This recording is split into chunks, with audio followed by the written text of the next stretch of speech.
First, I want to give thanks and praise. I'm in the house with a beautiful queen inside the house, and she be talking about the kind of stuff she's been doing in the community. I know she's very much involved in the health side of stuff. She's does the vegetarian cooking. I know she brought sister Paulette and the other sister, the I can't remember. Marie. That's it. No, she works with them quite closely. Sister, we don't have much time to go into your personal CV right now. We'll go straight to the chase. So, sister, let people know your name and the kind of stuff you've been doing in the community. Okay, give thanks. Greetings, everyone. My name's Minerva Speaks on Facebook. Minerva Speaks. Minerva Speaks. Minerva Speaks, okay. You can find me on Facebook, Instagram, Twitter. I have a personal story. Again, we're not going to go into that, but my heart ruptured, and as a result of that, I became a vegetarian. And then from being a vegetarian, I became a vegan. Being a vegan is all about plant-based food and a plant-based diet. And for me, it's a spiritual thing. And the journey into that was simply, the Bible says, everything that has breath should give thanks. And from that, I found it very easy to transition from not eating anything that has life.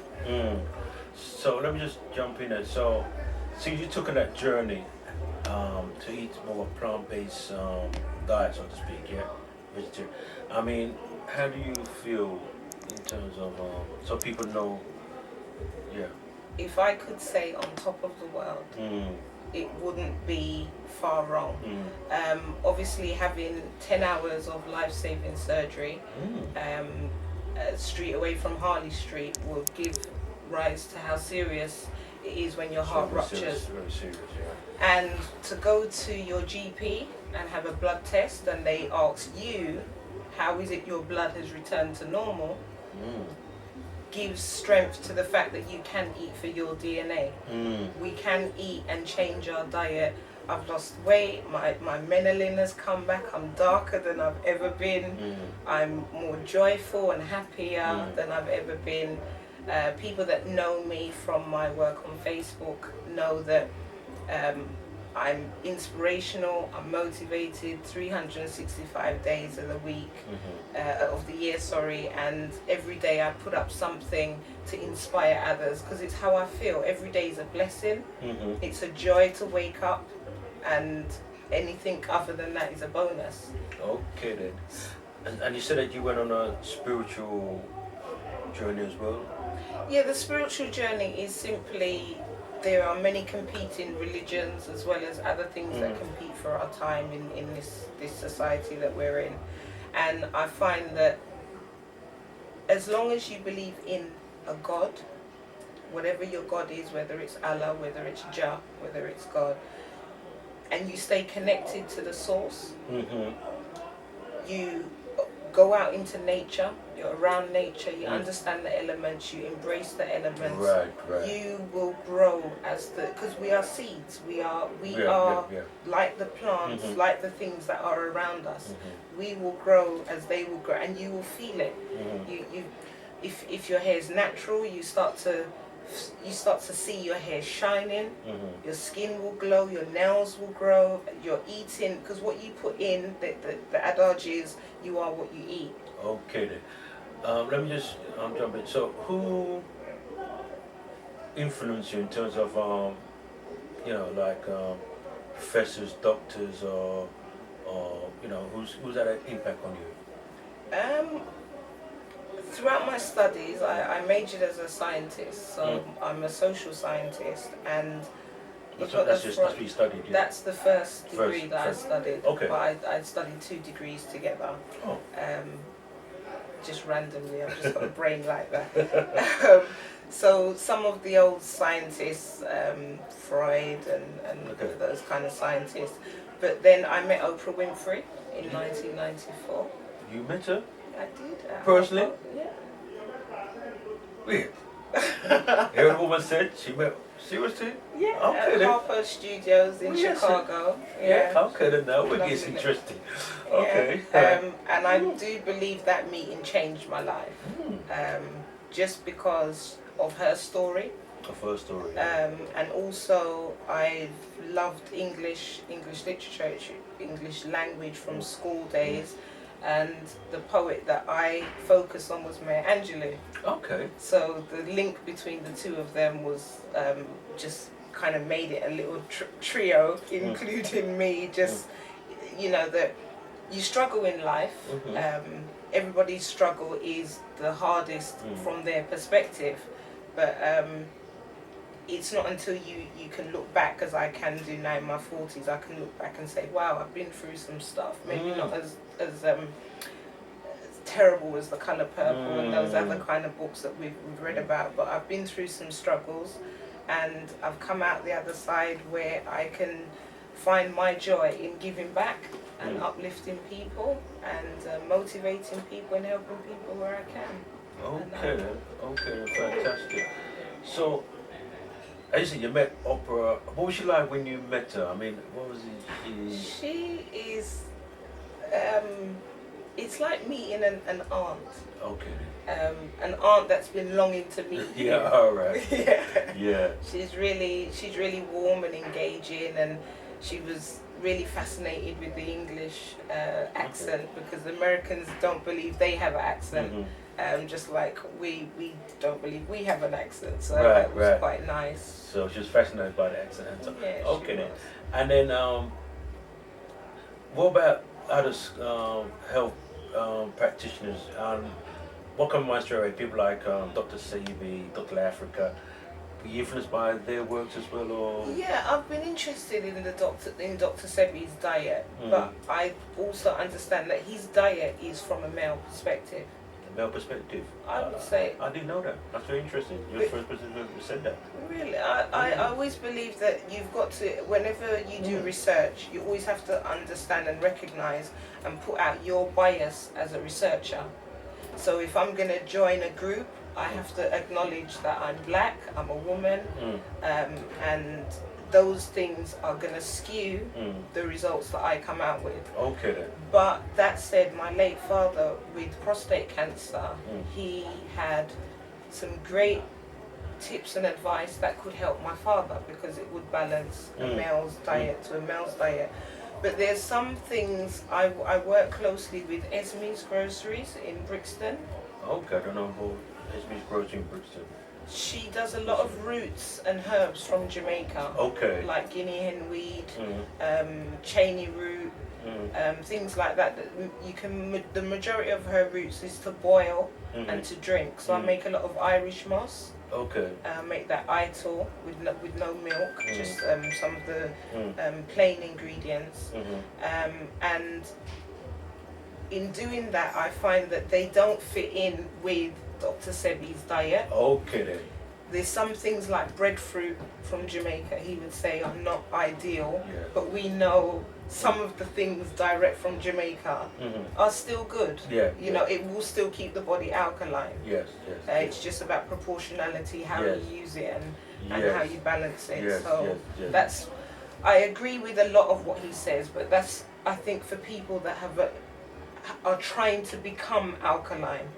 But if your body is already alkaline, like I make my own alkaline water, so I'm already alkaline. So while you're there, we're going to take liberty with you. I want to explain to people the difference between alkaline and acidic, because people might hear that for the very first time. So just break down exactly what that is, you know?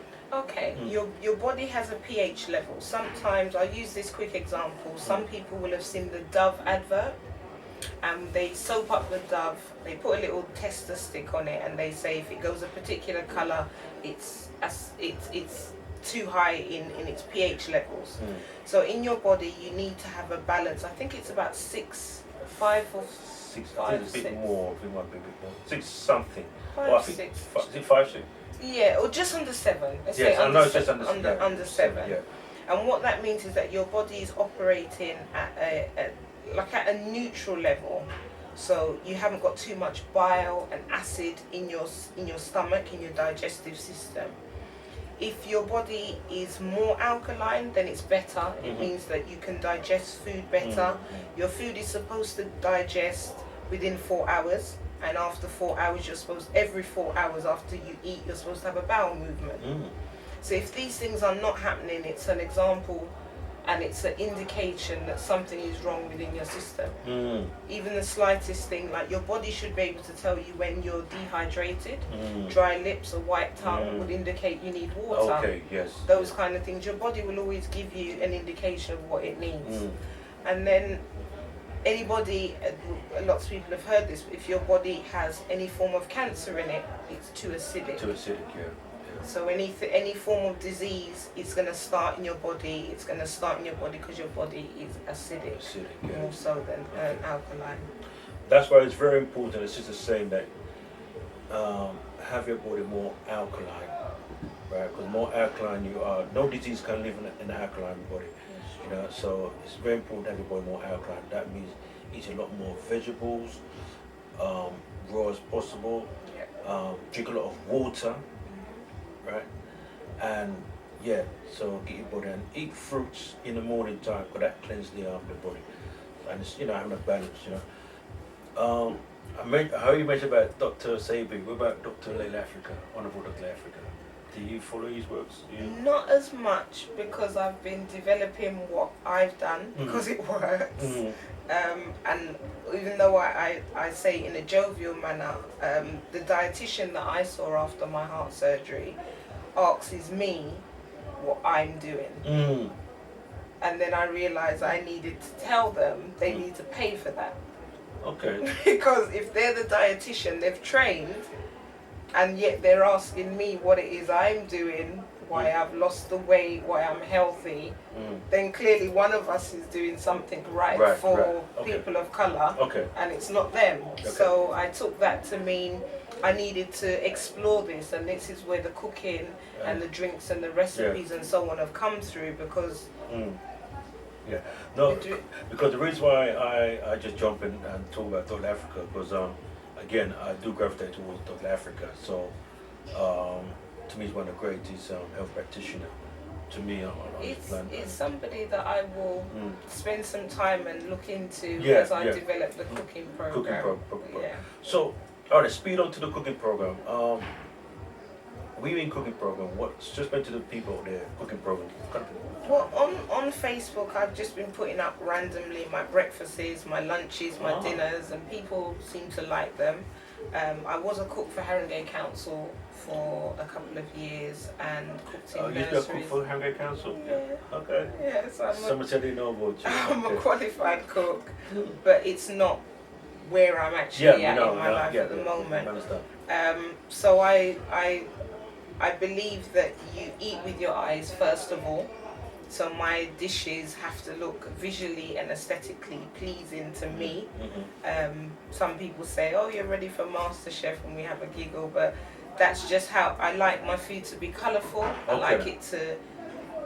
I've been set challenges. So for example, to make a vegan spaghetti bolognese, which the spaghetti is courgettes. So you can have courgettes that are all stringy with different machines, and then lentils, and they're all on Facebook. But people then ask how they can recreate this, how they can learn about these dishes, and then the idea came up to create recipe cards, and then from that some cooking courses as well. So that's where it all came from. Okay then. So I imagine, well, I'm making an assumption that the next step is that you actually want to start doing some courses around cooking. Yeah, and that's where Paulette, Sister Paulette and Sister Marie come in to play. Because they grow their produce. Oh, I see what you're saying. Right, and I've done that the whole of last year. I grew courgettes, beetroots, carrots, French beans, tomatoes, lots of produce without a garden. Just all in pots, in and around my home and on my balcony. And they were all successful. Again, pictures are on Facebook. And as a result of that, I said, well, if we can grow our own produce and then we can cook our own produce, number one, we're cutting down on air miles, which is great. And also, who owns the food owns the world. So we need to start clawing back some of what the supermarkets and other places are giving us as produce and produce for ourselves. Well, you see, that's a brilliant idea, and I'll tell you why. Because it's more safer, you know, to grow your own food, right, onto your plate, Yeah. into your mouth. Absolutely. You see what I'm saying? Yeah, lettuces, everything I was growing. Yeah. Yeah, and to me that's a great initiative. You know, I definitely want to get involved with something like that. You know, to me that's the way forward. I believe so. Definitely the way forward. We're talking about health. Definitely the way forward.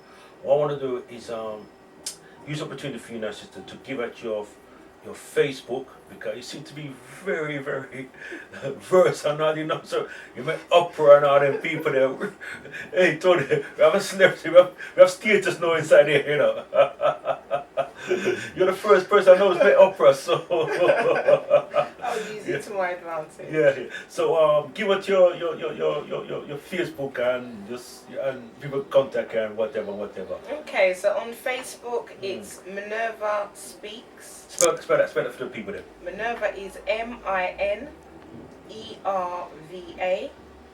Speaks as in words coming out. So that's SPEAKS. Twitter is @SpeaksMinerva, and Instagram is minerva.speaks. Okay then. And the question I'm going to ask you now is what's the future holds for you personally? What's the way? Yeah. Well, I've got a company that I set up, Okay. and my company, it will be 1 year old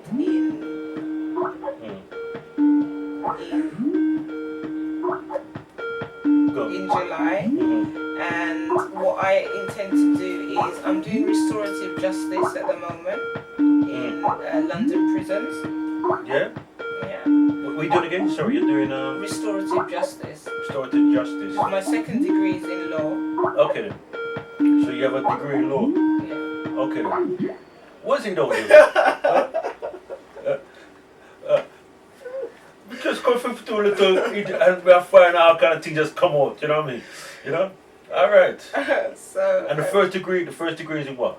as a scientist. It's a science, yeah, you mentioned science. And you have, alright, go on. So the I do restorative justice. I bring offenders and victims together. Okay. And I again was trained by Haringey Council as a reducing reoffending mentor. Oh, okay. So then I studied law. Then I found out through criminology about restorative justice, which is an Aboriginal. We've got exactly 1 minute left, so I don't want to cut your flow there.